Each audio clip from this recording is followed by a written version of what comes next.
یعنی واوروي.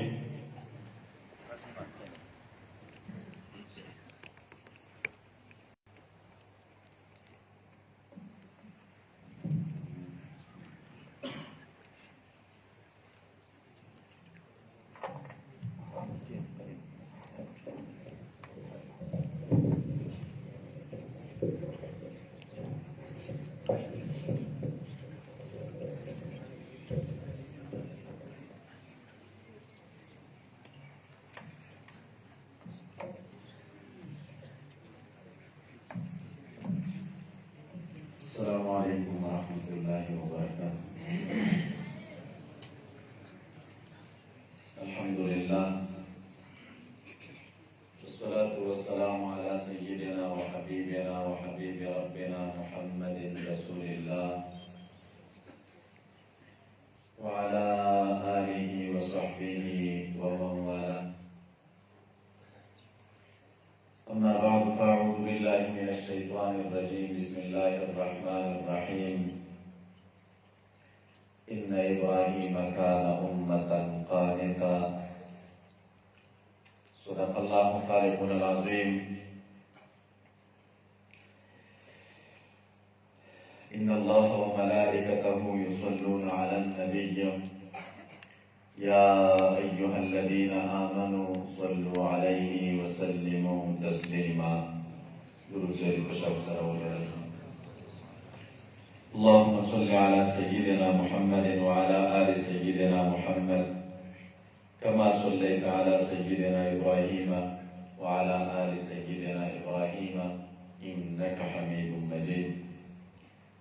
مولاي صل وسلم دائما أبدا على حبيبك خير الخلق كلهم. د دې پرفیس او بابرکته مجلس د ټولو ګډونوالو بالخصوص د علماء کرامو مشایخ عظامو د لرې او نږدې نه راغلي میلمنو وروڼو په اجازت باندې غواړم یو څو مختصرې خبرې د موقع په مناسبت ستاسو درانه حضور ته وړاندې کړم. زما نه وړاندې زموږ د دغې جامعې زینت او ښکلا او زموږ او ستاسو د ټولو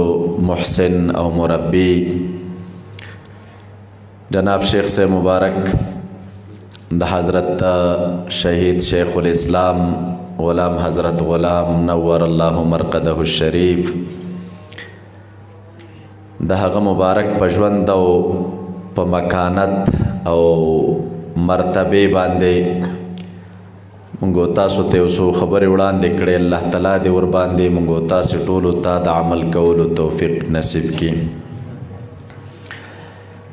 دوستانو، ځینې انسانان په مخ د مځکه باندې وي، هغوی په مخ د مځکه د یو فرد په حیثیت ژوند کوي. دنیا ترام شي هم د فرد په حیثیت، ژوندم د فرد په حیثیت تیر کی او دنیا نظیم د یو فرد په حیثیت باندې. خو ځینې انسانان داسې وي چې هغه دنیا تراشي ګرچې یو انسان وي، یو شخص وي، خو لیکن هغه یو شخص او یو انسان حیثیت د امت لري او حیثیت د جماعت لري، او یو انسان د زرګونو د لکونو خلکو کار کوي. د انبیاء کرامو د جملې نه رب العالمین د حضرت ابراهیم علیه السلام چې خلیل الله ورته ویلی کیږي او خلیل رازدار دوست وی، او د مبارک د رب العالمین رازدار دوست و. دا دغه خپل رازدار دوست په بارک الله تعالی فرمای ان ابراهیم کان امه قانتا. یقینا ابراهیم علیہ السلام دا یو امت و تابعدار رب العالمین لرا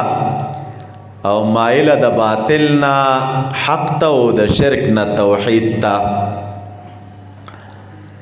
مفسرین کرامو دې ذکر لیکلي چې امت خو جماعت ته ویلې کېږي او امت ټولګي ته وایي د هر چا خپل امت وي او د هر چا خپل جماعت او خپل ټولګی وي ابراهیم علیه السلام ته رب العالمین امت ولی وی دی خو یو فرد و او یو شخص و الله تعالی د دغه یو شخص نه تعبیر په امت سره ولی کړی اکثرین مفسرین کرامو د دې آیت په شرح کې لیکلي وی ټیک د چې ابراهیم علیه السلام یو تن و خو رب العالمین چې د مبارک نه تعبیر په امت سره کوي کس یو خو لیکن خدمت د رب العالمین دین ته د یو امت په اندازه باندې کړی دی تن یو خو حیثیت رب العالمین د امت ور کړی و او د مبارک امت ځکه الله تعالی تنه تعبیر په امت سره کوي نو که د هغه نه بعد د امتیانو سلسلې تراشو او پدی امتونو کې او بالخصوص د رسول اکرم صلی الله علیه وسلم پدې پاک او سپیشلی امت کې مونږ تاسو وګورو داسې ډیر خلک تیر شوي دي چې هغه یو فرد وي خو لیکن هغه یو فرد هغه د یو امت او د یو جماعت کار کوي او هغه ته رب العالمین دا استعداد ورکړی چې کس یو وی او کار د یو لوی جماعت کوي او رب العالمین ورته یو قوي استعداد ورکړی د استعدادونه په دې امت کې شته او موږ مشاهده کړي بخاری کې کتاب العلم کې او په متعدد ځایونو کې رسول الله صلی الله علیه وسلم بار بار د خپل امت ته دا پیغام پرېښی او بیا خاص کر د حجۃ الوداع په موقع باندې چې کله نبی علیہ السلام آخری خطبه ویلا او صحابه کرامو نه دا لفظ مکررن واخستا چې اے صحابه کرامو ما دا تبلیغ د دین تاسو توکو کنا ما دا پیغام تاسو ته در ورسو کنا الا قد هل بلغت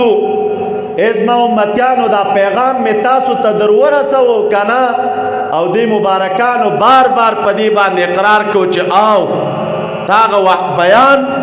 او مسئولیت پل په احسنی طریقې سره ادا کړی او موږ ته دا پیغام را رسولی آخره کې رسول اکرم صلی الله علیه وسلم صحابه کرامو ته فرمای الا فلیبلغ الشاهد منکم الغائب ازما صحابه کرامو خبردار تاسو کې چې کم کسان دلته حاضر ناس دي دا زما وینا او دا زما پیغام دی غیبینو ته ورسئ څوک چې دې ځکه نه دی حاضر مونږ سره نو دا زما پیغام دی هغه غایبو خلکو ته ورسئ وجه د رسېدو څه شی ده ولې دا پیغام ورسوئ وجه دا ده چې رب العالمین د انسانانو ته داسې استعدادونه ورکړي چې نبی علیہ السلام فرمای رب مبلغ او عام سامع ډیر کرته داسې وشي چې دا چاته چې د خبره راورسولی شي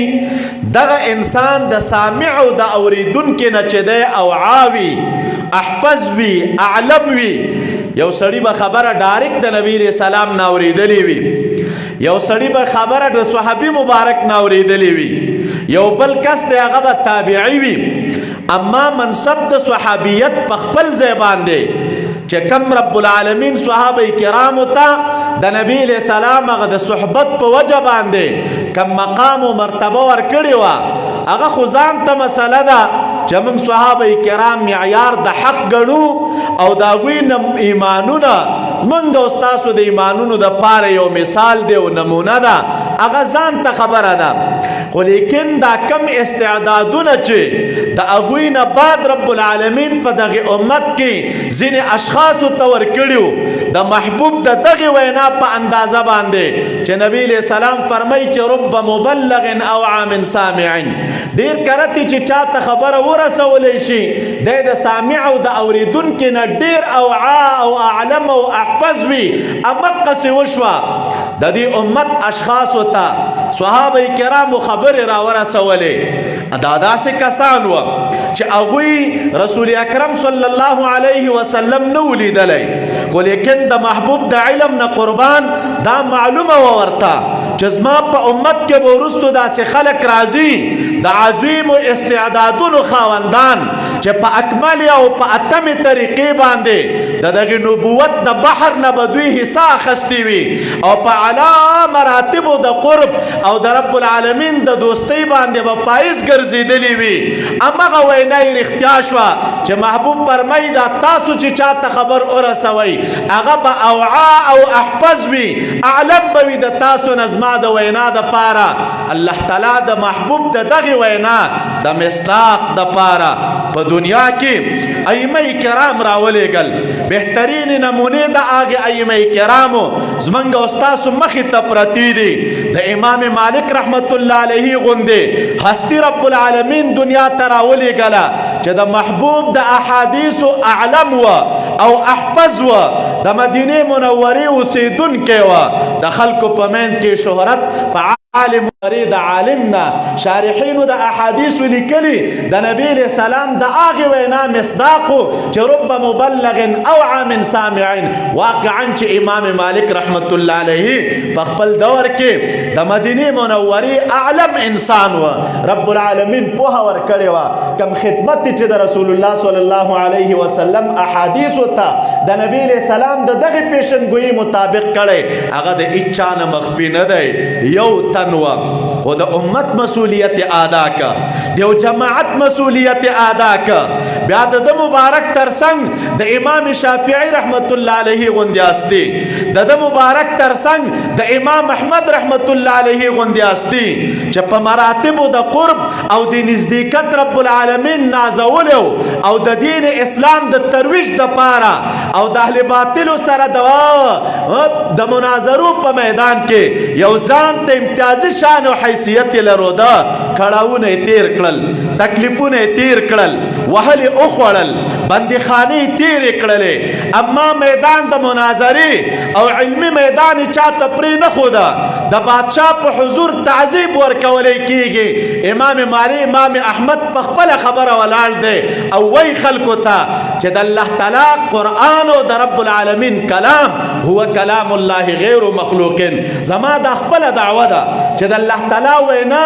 دا د قران کریم دا د رب العالمین کلام دی او مخلوق نه دی او کڅوک مخلوق ورته وای نو دا دروغ وای او خبره د حق خلاف ده د بادشاہ په مخ کې تعذیب ورکول کیږي ولیکن په میدان د مناظرې کې بیا ولاړ دی یو کسوه د امت حیثیت لرو ده او بیا چې موږ تاسو وګورو دا زمونږ او تاسو بهترین امام سید الفقهاء چې الله تعالی د ظاهر او د باطن هغه علوم ورته ورکړي او دغه مبارک د یو مجدد حیثیت لرو ده سره د دینه چې عادت الهی په دې جاری دی چې د هر سلو کلو د پاره یو مجدد را لیږي لکه نبی علیہ السلام فرمای ان الله تعالی یبعث فی رأس کل سنه رب العالمین را لیږي د هر صدی په سر کې داسې یو څوک من یجدد لهم دینهم چې دې خلکو ته د دوی د دین تجدید وکړي هغه سنت د نبی علیہ السلام چې خلکو مړه کړي وي هغه پاک او حق عقیده د توحید چې خلکو پناه کړي وي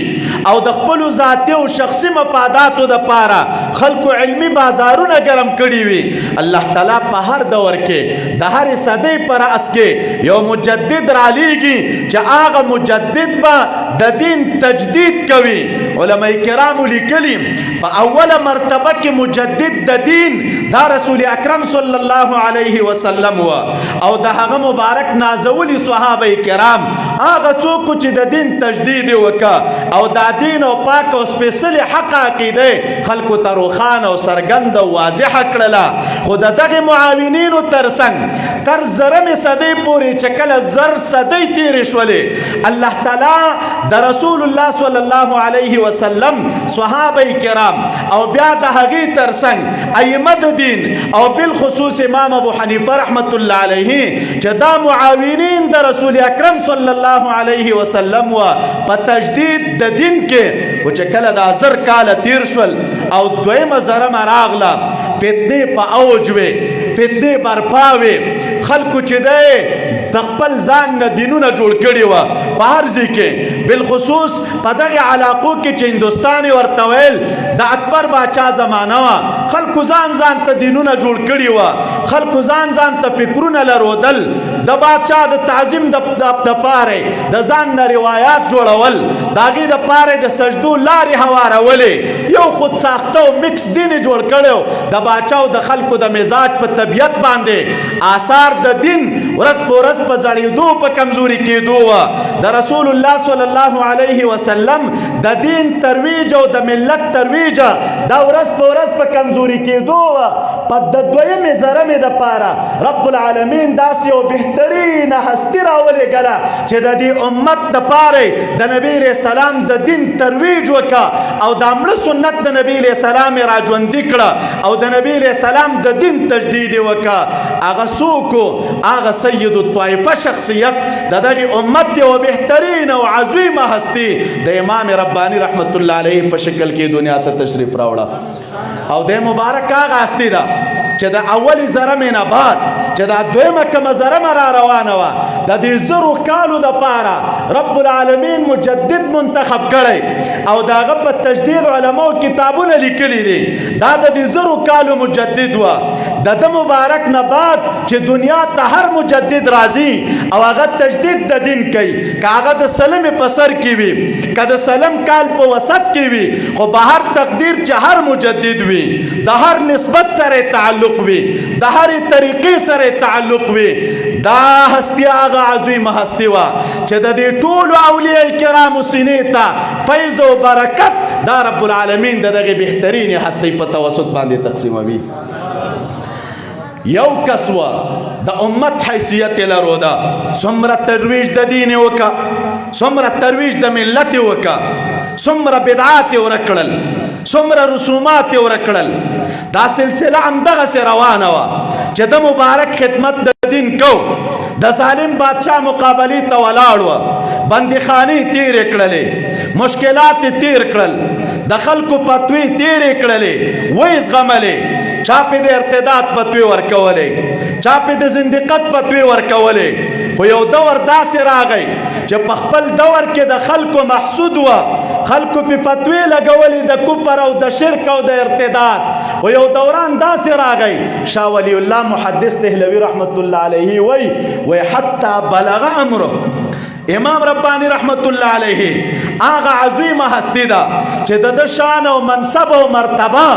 آغا مقام ته رسیدلی ده چې لا يحبه الا كل مؤمن تقي ولا يبغضه الا كل منافق شقي و امام ربانی رحمت الله علیه آغا هستی ده وی د ده سره به محبت نه کوي مګر هر هغه څوک به ورسره محبت کوي چې هغه مؤمن وي او تقوادار وي او ده سره به بغض نه کوي مګر هر هغه څوک به ورسره بغض کوي چې هغه شقي او بدبخت وي بیا یو دوران داسې و چې د امام ربانی رحمت الله علیه محبت د ایمان علامه وه او یو دوران داسې و چې د مبارک بغض او د ده سره کینه دا د شقاوت او د بدبختۍ علامه وه ولې یو شخص وه ولیکن امت وه د امت حیثیت یې لروده دغسې علما چې دا حیثیت د امت لري او د یو جماعت کار کوي د مشکات یو حدیث نن تیر شو نن ورته فکر شو انس رضی الله تعالی عنہ د حدیث راوی دی په کتاب العلم کې خطیب دا روایت راخستی رسول اکرم صلی الله علیه وسلم یو ورځ خپلو صحابه کرامو ته فرمایي ای صحابه کرامو من اجود وجود دا په سخیانو کې ډیر سخي انسان څوک دی عادت شریفه دا چې مبارکانو بیا به هم فرمایل چې الله رسول د تلو د هغه پیغمبر پوهېږي ښه معلومات به ورته چې دا مسلې جواب دغه دی لکه تاسو د حجة الوداع په موقع باندې چې کله نبی علیه السلام خطبه ویله نو صحابه کرامو ته ویل چې صحابه کرامو ایو شهر هذا دا کومه میاشت ده چې دا نن موږ قرار لرو بیا ورته وایي چې ایو یوم هذا دا کومه ورځ ده چې نن پکې موږ قرار لرو د ورځې پوښتنه هم کوي صحابه کرام وایي الله ورسوله اعلم چې د میاشتې پوښتنه کوي هم وایي الله ورسوله اعلم ولې ورځ هم ورته معلومه وه میاشت هم ورته معلومه وه بیا هم وایي الله ورسوله اعلم ادبا رسول اکرم صلی الله علیه وسلم ته جواب نه ورکوي په دې مقام چې محبوب فرمای چې اجود وجودین څوک دی ډیر سخی انسان څوک دی صحابه کرام فرمای الله ورسوله اعلم رسول اکرم صلی الله علیه وسلم جواب ورکي ای زما صحابه کرامو په سخیانو کې سخی انسان اولا رب العالمین دی خدای تعالی سخی دی او هغه جود لري رب العالمین جواد دی سره د دې د علما زموږ لیکي چې پر رب العالمین باندې د سخی اطلاق نه کیږي ځکه د سخا او د جود خپلو کې دوی فرق کوي سره نو رب العالمین جواد ذات دی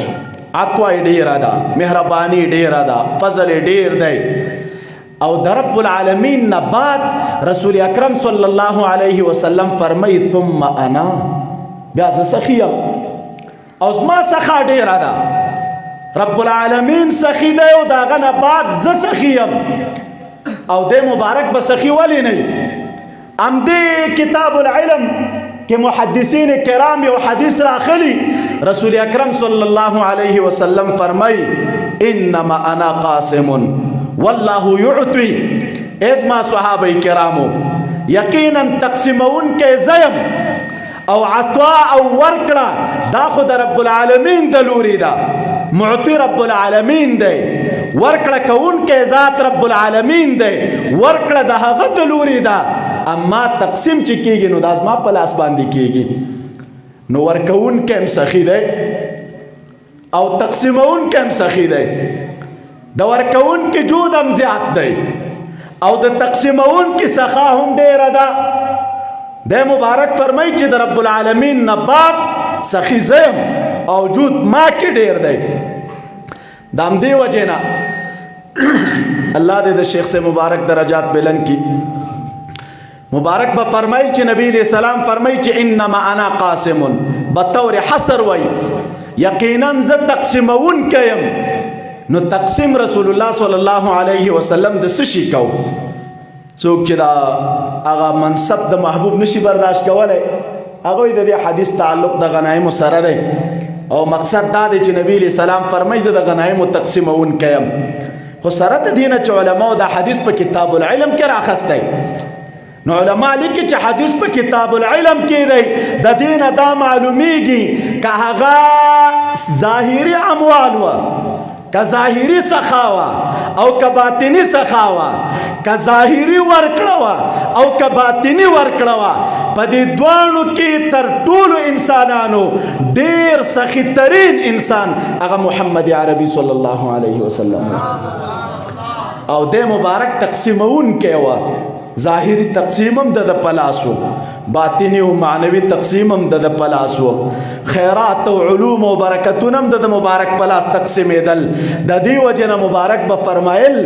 وای چې ترسو پوری د قاسم سره تعلق نه جوړ کړی او ترسو پوری قاسم در ناراضی نه او ترسو پوری قاسم سره د رابطه نه برابره نو کته په دې فکر باندې چې رب العالمین خو ورکړه کړي وزا زبر رابطه د غسر جوړوم ځکه معطی ذات امغه دی او د نبی علیہ السلام رابطه واسطه ته ضرورت نه لرم ټول عمر بډغری وای خو د خیر خاون بنشي ولی قاسم ناراض دی خو کله قاسم سره د رابطه جوړه او د سره د تعلق جوړو نو ورکون کې ذات خو رب العالمین دی او تقسیم د علوم او د خیرات د مبارک په لاس باندې کیږي الله تعالی په اکمل او اتمه طریقې باندې د علوم او خیراتونو د برخمن کی نو ځکه نبی علیہ السلام فرمای چې بیا ډیر سخا والا زیم داغه پسې نبی علیہ السلام فرمای په درېمه مرتبه کې صحابه کرامو ته وای اے صحابه کرامو زمانه بعد بیا سخا والا انسان څوک دی چې هغه ډیر جود پکې وي او ډیره سخا پکې وي هغه شخص څوک دی تاسو وورئ طلبه کرامو رسول الله صلی الله علیه وسلم فرمای وای دا هغه کس دی رجل علم علما فنشره هغه علم دی چې زده کړه د علم وکړه او بیا د علم د خلکو په منځ کې خور کا زده دې کا، بیا دې د خلکو په منځ کې خور کا، نشر د علم دې وکا. او چې کله دې د علم نشر وکا، نبی علیہ السلام فرمای یأتی یوم القیامت امیرا وحده او قال امتا وحده. دغه کس چې دا د علم زده کړی دا او به خلکو ته د علم خور کا، نبی علیہ السلام فرمای چې دغه انسان به د قیامت په ورځ د رب العالمین دربار ته په داسې انداز کې راځي چې دی به امیر وي تنها، او بل الفاظ د روایت دادي او امتا وحده، یا به دغه انسان د قیامت په ورځ رب العالمین ته په داسې انداز کې راځي چې د دې انسان حیثیت به د یو امت کې او د یو جماعت به وي. نو دا خلک د نبی علیہ السلام په دې امت کې و چې د جماعت حیثیت یې لرو. ده موږ او تاسو که د خپل معاصر تاریخ کې وګورو، د نبی علیہ السلام د امت او د دین د عقیدې ترویج او د عقیدې خدمت، د عقیدې تفاصیل چې په دې امت کې علماء وړاندې کړي او د امت حیثیت دغه علماء لرو، ده هغه د هیچا نه نه دي مخفي. د هر یو ژوند مستقل باب دی. په دې باندې کلک یقین او باور لرم او وي به همداسې انشاءالله. او دا صحنه به د قیامت په ورځ رب العالمین مونږ او تاسو ته مشاهده کوي چې زمونږ او ستاسو بهترین شیخ دا د هغې علماو د جملې نه وه چې د رب العالمین په حضور کې به د قیامت په ورځ د یو امت په حیثیت باندې راپورته کېږي، د یو فرد په حیثیت نه. ولې په دې پورپته نه ده ورکې چې د مبارک د دین ترویج او د عقیدې ترویج په کومو سختو شرایطو کې کړی، هغه د هیچا نه مخفي نه وه. زه کله دې ملګرو ته وایم یو هغه و چې زمونږ د حضرت شیخ د دور نه وړاندې خلک و په اهل سنتو کې چې د مناظرې په میدان کې هغې خلکو خدمت کړی و، طلبا یې روزلي وو، علما یې روزلي وه، د هغې شان او منصب د چا نه مخفي نه و. لکه الله دې ورته په قبر باندې کروڑونه رحمتونه راوورئ. د ډاګي شیخ صاحب محترم چې دا څومره مبارزې کړې وې د اهل باطلو سره او د اهل ضلال سره، نو دا د چا نه مخفي نه و. د خپل دور د دغې فن یو مؤسس و او د هغه په شان چې کوم نور علما د اهل سنتو وه په هغې دور کې او د دوی د ژوند مطابق د هغې هغه علمي خدمتونه د چا نه پټ نه و. خو چې کله د دوی د دې دور نه خبر راباد شوه، که هغه د افغانستان په سرزمین وه او که هغه د پاکستان په سرزمین و په پښتونخوا کې، چې دا خلک او دا بدعقیده خلک ورځ په ورځ باندې په ډېرېدو وه او ورځ په ورځ باندې داسې دور و. دلته دا ملګري ناست دي چې کله دا خوارج را پیدا شول، کتابونه به ځان سره را بار کړي وه او کتل به چې پلانی جماعت کې اهل سنت مولا دی، او خاص کر په ښار کې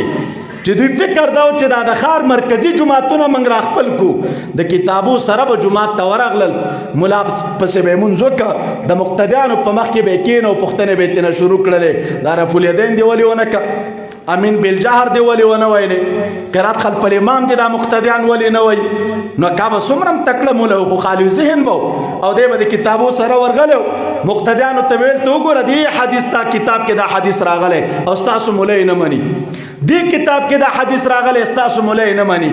مولا به د جماعت نه لرې که خپل مولا به یې راوسته پکې به یې ودرو چې دغه دی بس هغه علاقه به دوی خپله کړله. په کراتو مراتو دا دلته مشران زموږ ناست دي او دوی دا صحنې مشاهده کړي او موږ لیدلي چې خلک به راتل او د اهل سنتو امامانو سره د جماعت وباسل او خپله به پکې امامان شول. چېرته علمي استعداد د علماو په منځ کې چې په دې باب غږېدلي وه او یا دغسې ژبه چې هغه مبارک ته رب العالمین ورکړې وه په هغسې انداز باندې د علم خدمت کړی وی او په هغه انداز باندې دا مسائل خلکو ته وړاندې کړي وه. مونږ خپله مدرسو کې درسونه ویل، دا بد عقیده او بد مذهبه خلک تاسو د رب العالمین په ذات یقین وکئ چې طالبانو خو باندې خو به ګرم راتلل، خو چې په کومه مدرسه د اهل سنتو کې به دوی درسونه ویلې په علماو به یې بریک نه نیوه. یو مدرس چې به کله درس کې رد وکړم په ټوکو کې، نور خو د مسایلو سره د چا اشنایي نه وه، نیغ به ورته سړی راپاڅېد چې ملا صاحب خپل کتاب سره د کار دی اخوا ته خبره ونه کې او که چېرته څه ویل غواړي نو دغه دی زه درته بحث ته حاضر یم شاګردان به ورته نیغ ولاړو دا صحنې ما خپله لیدلي دي داسې یو حالت جوړ چې اهل سنت په دې حالت کې کوم چې زمونږ دا تکړه علما وه مبارزین علما مو شیوخ مو وه د استعدادونو خاوندانو او په خپل درسونو کې مصروف وه او دې مسایلو ته او دې فن ته د چا فکر نه و د چا سوچ نه ورته همغه وه چې رب العالمین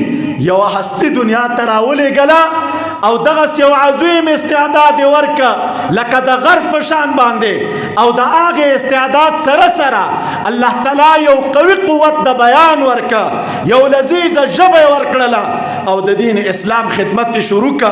د دې پاک عقیدې خدمت یې شروع که او طلبا یې وروزل علما یې وروزل تاسو د رب العالمین په ذات یقین وکئ چې بیا من د دې صحنې شاهدانو یو وخت کې خلک د اهل سنتو جماعتونو ته راتلل او اهل سنت علما به د جماعتونو نه لرې کول خو د ده مبارک د خدمت آثار دا وه چې بیا به د ده شاګردان د بدعقیده خلکو جماعتونو ته ورتلو د هغوی نه به یې د ملیانو نه د مقتدیانو په مخ کې پوښتنې کولې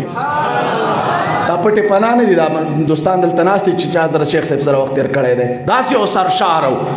دا موږ خپله چې دا کارونه کړي جماعتونو ته به لاړو امام صاحب سره به کېناستل اوس چې کله ناکله فکر کوو چې دا کم جنون وه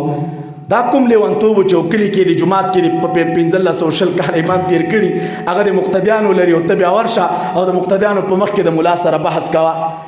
خو دا شی نه تنها زده کړه نه وه د رب العالمین د دوستانو او د رب العالمین د اولیاو د غټو نه غټه علامه دا وي قرآن کریم کې چې رب نبی علیہ السلام فرمای نبی علیہ السلام فرمای ان دا زما لاره ده ادعو علی بصیرة انا ومن اتبعنی زه دې لارې ته دعوت ورکوم په بصیرت باندې په دې معنا باندې چې ما سره بصیرت موجود دی بصیرت چاته ویلی کېږي چې رسول اکرم صلی الله علیه وسلم هغې طرف ته چې دی دعوت ورکو د بصیرت مطابق علماء کرامو لیکلي بصیرت ویلی کېږي هغه مرتبې د محبیت ته بصیرت ویلی کېږي مرتبې د محبوبیت ته بصیرت ویلی کېږي دې ته چې مرتبه د محبیت او محبوبیت دواړه سره ممتزجه کې او یو ځای کې بصیرت ویلی کېږي دعوت ته او د څلور واڼو ته د رسول اکرم صلی الله علیه وسلم په دې اسم ګرامی کې اشاره شته میم کې اشاره ده مقام د محبیت ته چې رسول اکرم صلی الله علیه وسلم د رب کریم محب و و محبیت ته نبی علیہ السلام بعد دی په اوله مرتبه کې رسول اکرم صلی الله علیه وسلم دا محبوب د رب العالمین و او دا غینه بعد زما ستا خوږ پیغمبر محب د رب العالمین دی نو په دې کې محبیت ته اشاره ده او په ها کې اشاره حبیبیت ته ده چې زما ستا خوږ پیغمبر د رب العالمین حبیب دی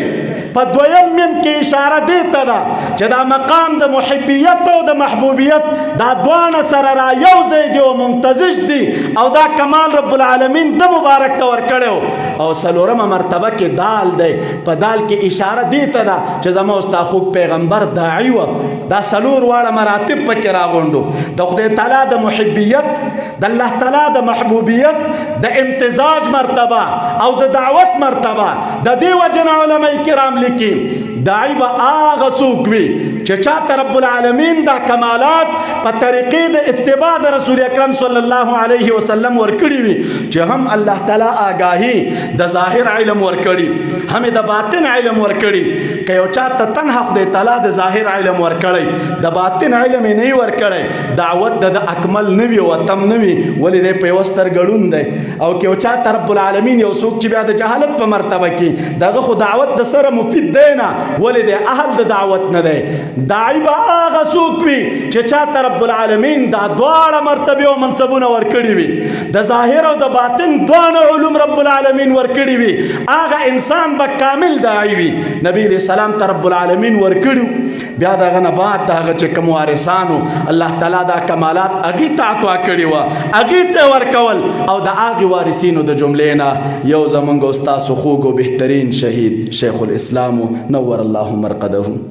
عالم د ظاهرمو عالم د باطنمو محب د رب العالمین عقیده مو دا ده د ده محبیت مو لیدلی وه عقیده مو دا ده ګمان پې نیک دا لرو چې محبوب د رب العالمین هم وه ولې دا د ژوند آثار یې دا وه چې د الله تعالی د محبوبیت آثار پکې ښکاره کېدل او دا د ده مبارک د محبیت آثار دا خو موږ په سترګو لیدلي وو د چا نه پټ نه د چا نه پناه نه و د چا نه مخفي نه وه چې دا څومره سرشاره مینې د رب العالمین سره لرو ده څومره سرشاره محبت د رسول الله صلی الله علیه وسلم سره لرو ده څومره بې اختیاره مینه د رب العالمین د دین سره لرو ده د نبی علیه السلام د سنتو سره لرو دله او د همدې وجې نه په ځوانه ځواني څوک شهادتونه نه غواړي طالبان تاسو به لیدلي وي شاید رحیمي صاحب په هغې موقع باندې یوه ورځ راغی زموږ مکتبې ته هلته موږ چې کوم ځای کې مدرسه کې وو نو چې کله هلته راغی یو څه مسله وه والله اعلمه مسله مې ذهن کې نشته ما ورته غالبا بحر الرائق و که د هدایي کومه شرح وه که تاسو فکر یې واکس ما دغه دواړو شته دی کتاب یې لاس کې نیولی دا مسله کې چې دی څه شی ما ته راښودل زما شوبه وه خو نه پوهېږم چې د دې کتاب د لیدلو نه مخکې و که بعد و نو یو چا ورته د مولانا سے مبارک تصویر وښوده مولانا محمد هاشم سمنګاني رحمت الله علیه چې د رب العالمین یو عظیم دوست و عظیم ولی و او الله تعالی ورته اوچت مکان ورکړی و اوچته مرتبه ورکړې وه نو مبارک چې دا تصویر وکته نو دا خبره دی مجلس کې چې دا زه ناست هم دی کوي وایي مولانا سے مبارک په ځوانۍ کې وفات شوی و او په ځوانۍ کې چې دی دنیا نه تللی و نو دی مبارک فرمایي هسې دا د ځوانۍ مرګ او شهادت هم ډېر خوند کوي دا چې ځواني کې انسان ته مرګ راشي او شهادت راشي نو دا مو ډېر لذت لري او ډېر خوند لري ته مولانا صاحب مبارک ته وګورئ ځواني کې د دنیا نه تللی مبارک د ځوانۍ په مرتبه کې و نو ارزو د شهادت چې یو څوک کوي دا علامه د محبت وي د رب العالمین سره او علامه د مینې وي د رب العالمین سره د الله تعالی سره یې بې کچه مینه وه داغه د پیغمبر سره بې کچه مینه وه سبحان الله چې دا د محبوب په سنتو باندې به څوک حمله کوونکی ولیده او په شریعت باندې به څوک حمله کوونکی ولیده تاسو د رب العالمین په ذات یقین وکړئ چې نیم نیم به ورته ویلې کېده نیم نیم دا خو اسانه نه وي دا قصې چې د سر سودا یو څوک کوي او خپل سر دغه په لاس کې نیولی او د دین خدمت ته کوي دا ډېر سخت کار دی امتیازات پې نه غواړي او د رب العالمین رضا یې طلب وي نو که د الله تعالی سره د چا په زړه کې محبت او مینه نه وي هغه هېڅکله هم دغسې میدان ته نه وړاندې کېږي نو په دغه اعتبار باندې دوستانو همدې مبارکو چې روزنه د طلباو یې وکړله د علماو یې وکړله مشران علما چې هغوی ته شرف د تلمس حاصل وه طلبا چې هغوی ته شرف د تلمس حاصل وه مؤسس په خپل دور کې د علم د مناظرې او د طالبانو د روزنې او د هغوی د تربیت دا که زه بلا دعوې ووایم د دعوې په اندازې ووایم او بغیر د مبالغې ووایم تاسو د رب العالمین په ذات باندې یقین وکړئ چې دی مبارک و دا چې وروسته بیا زموږ اهل سنت علما راډېر شول او ځای په ځای باندې ردود شروع کړل په اهل باطلو باندې مدارسو کې ردود شروع کړل درسونه یې شروع کړل د مناظرو کورسونه یې شروع کړل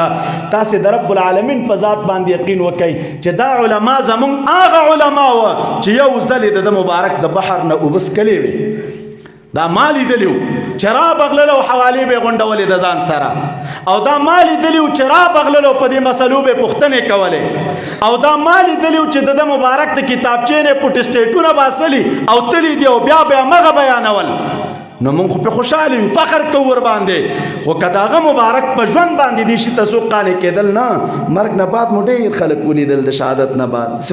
مشران علما مو ولیدل چې دا موږ ته اوس وایي کله جلسو کې ورسره مخ شو څوک وایي بې ذات مې ته درس ویلی څوک وایي کیسټې مې ورته اورېدلې څوک وایي ترجمه مې ورته اورېدلې څوک وایي د حدیثو درس مې ورته اورېدلی څوک وایي د مناظرې کورس مې ورته اورېدلی دی الا ماشاءالله داسې کم خلک به وي چې د ده مبارک هغه د سینې فیض و برکت ورته نه رسېدلی نو څوک یې مني او که نه مني امام رباني رحمت الله علیه مبدأ معاد کې لیکلي یو ځای کې د مجدد خصوصیت دا وي چې الله تعالی یو انسان مجدد ګرځوي نو د مجدد د سینې په توسط باندې خو الله تعالی عام انسانانو ته فیض و برکت ورکوي وایي دا فیض و برکت عامه ده که دا مجدد د زمانې څوک پیژني او که یې نه پیژني معرفت او پیژندګلوی وي او که یې نه وي چې دا مجدد دی پیژني او که نه پیژني خو رب العالمین د دغه انسان سینې ته فیض او برکت د هغه په هغه د سینې په توسط باندې رسوي چې تر څو پورې منکر د دغې سلسلې نه ګرځېدلی نو موږ وایو چې تجدید د مبارک کړی د دین اسلام د دین اسلام عقیدې کړی وه نو څوک یې مني او که نه مني که په خوله وایي او که نه وایي که په زړه کې قانع دي او که نه دي نو زه وایم الا ماشاءالله ډېر کم علما به وي او چې په دې فن کې هغوی لګیا وي خدمت کوي دغه مبارک هغه د سینې فیض و برکت ورته نه رسېدلی خامخا ورته رسېدلی د دغسې بهترینې هستۍ په یاد کې موږ تاسو راغونډ یو او زموږ دپاره الحمدلله دا شرف هم ډېر دی دا شرف هم ډېر دی چې د دې مبارک سره مو هغه د شاګردۍ او د تلمذ نسبت دی ډېر استادان مو دي الله تعالی دې د ټولو درجات بلند کړي هر یو ته په زړه کې بې کچه قدرداني لرو او هر یو په خپل ځای باندې بې انتها راته ګران دی او زی حق یې ګڼو خو لیکن چې کم خدمت د مبارک کړی او کم احسان د ده په مونږ باندې دی او په د عام اهل سنت او په احنافو باندې دی نو الا ماشاءالله ممکنه ده خو زمانې به داسې نمونې کمې بیا وړاندې کړي چې په دغسې کچه باندې دین اسلام ته خدمت وکړي او بیا چې د ده مبارک والد ګرامي و سره د دې نه چې هغه علمي شهرت د علماو په منځ کې دومره نشته ځکه درسي سلسله نه وه داسې په عام طور باندې خو تاسو د رب العالمین په ذات باندې یقین وکئ چې هغه کم شرف د تقوا د دیندارۍ د الهیت او د خدای تعالی د رضا دته رب العالمین ورکړی وه او کوم عاجزي او انکساري په د مبارک کې پرته وه سبحان الله ډېرې کمې نمونې داسې دي ډېر کم خلک مو لیدلی دي ګوره دا دنیا پیسه نه ده هر شي ته خلک ټینګېږي خو پیسې ته ټینګېدل ډېر ګران دي دې ته څوک نه ټینګېږي خو چې درته راغله او چا درته درکوله خامخا یوه لاره ورته ګوري که شوبه هم پکې وي هغه د شوبې رف هم کوي په خپل علمي لیول باندې خو کوشش د دې کوي چې روزه اوس دا دنیا ځان ته راحاصله کړم او لاس کې مې په کار ده چې رانه خلاصه نه شي ونه وځي ډېر یو وخت داسې و چې موږ هلته ورسره وخت تېر کړی ډېر د یو غربت سره مخ وه دا ظاهر لباس د اولیاء کرامو ته چې خلک ګوري قرآني آیت دی که نه یحسبهم الجاهل اغنیاء من التعفف لا یسألون الناس الحافا دا ناخبره خلک د دوی د حالت ده هغوی پې ګمان د اغنیاو کوي چې دا خلک مالداره دي او در حقیقت مالداري خو نه وه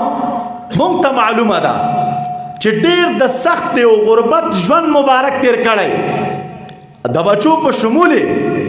بیا چې کله یو دوران کې رب العالمین وسعت راوسته او فراخي راوستله تاسو د الله په ذات یقین وکئ چې کله به د مریدانو تحفې ورکولې او چا به ډېره تحفه ورکړله په کراتو مراتو زما په مخ کې دغه نه پوښتنه کړې ده چې دا پیسې ستا خپلې دي او که د ورونو سره شریکې یا د کور سره شریکې که د کور سره شریکې او تا دا ډېره تحفه ماته راکړه په دې کې ستا د خاندان او د ورونو اجازت شته او که نه چې دا کومه تحفه ماته راکړئ که اجازت یې وي خو ټیک ده او که اجازت یې درته نه وي دا پیسې دې نه اخلم لاړ شي یو ځل د هغې نه اجازت واخله د هغې نه بعد بیا که ماته دا روپۍ راکړئ صحیح ده او که د چا به ځان ته کاروبار خو ځان ته مسله وه دا پوښتنه زما په مخ کې په کراتو مراتو د سالکانو نه کړې ده هغوی به ورته ویل چې نه صاحب دا مو خپل کاروبار دی یا کورونو کې سره موږ شریک هم یو په دې کاروبار کې موږ خپل ګټه لرو امتیاز لرو جدایي برخه لرو هغه برخه نه تاسو ته زه دا تحفه در کومه نو یو چا ته چې څوک روپۍ راوړي او ورې کړي او ته پکې دا پوښتنې کوې چې دا استاد او که ستا د ورونو سره هم شریکه ده ته په دې کې ځان ته او که چېرته نه نورونه هم در سره شریکان دي او یو سړی احتیاج هم لري ورته روپو ته ضرورت هم ورته لري د غربت په حالت کې هم وي او بیا هم دومره تفکیک کوي او د دې امتیاز په سوچ کې دا که هغه د تقوا هغه نهایت نشي نو تقوا به بیا بل شی وي نو او که بیا د هغې تر څنګ موږ تاسو وګورو داسې ډېرې نمونې نورې چې هغه د عاجزۍ نمونه د تقوا نمونه د دیندارۍ نمونه موږ ورسره ډېر وخت مو هلته مسجد شریف کې تېر کړی چې کوم مسجد ته به دی راته مبارک ډېر حالات یو وخت کې هلته هم خراب و که ستاسو فکر وي واقعات به مو ډېر علما اهل سنت شهیدان شول نو کله چې به سهار مونځ ته راغی څه وخت به نه راته بیا چې به راغی سهار مونځ ته مونځ به یې وکړم هلته به ناست په خپل محراب په خپله مصلا باندې پاسېده به نه وایي چې کوم اجر نبي علیه السلام راته ذکر کړی دی د ناستې په مصلا باندې هغه رانه فوت نه شي. ناست به بیا به په مصلا باندې د اشراق لمونځ وکړو د هغې نه بعد به مبارک کور ته مازدیګر چې به مونځ ته راغی مونځ به یې وکړ تر ماښامه به ناستو خپل اذکار به یې کول کله به یې درس کو ماښام مونځ به یې وکړه کله به یې د ماسخوتن مونځ هم وکړو مبارک به کور ته روان و د هغې نه بعد داسې د تقوا او د دیندارۍ نمونې وي. نو ته څه فکر کوې چې یو پلار چې د شیخ الاسلام غوندې هستي روزلي وي او د هغې تربیت یې کړی دا ما لیدلې مونږ ته معلومه وه چې په ډېرۍ فقهي مسایلو کې تاسو د الله په ذات یقین وکئ چې کله به حضرت شیخ صاحب مبارک ته پکې مشکل پېښ شو نو د مبارک ته به رجوع کوله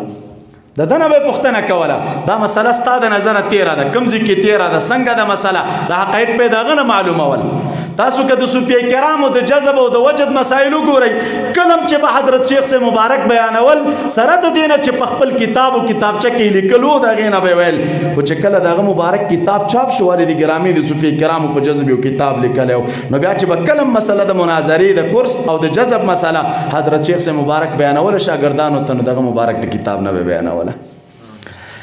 نو داسې عظیمې هستۍ وي او زمونږ او ستاسو ورسره تعلق دی او بیا د دغې پاک ځمکې سره د دې خلکو تعلق دی. الله تعالی دې په دغې پاک منهج باندې مونږ او تاسو ته استقامت نصیب کړي او رب العالمین دې د دغې مبارکانو په نقش قدم باندې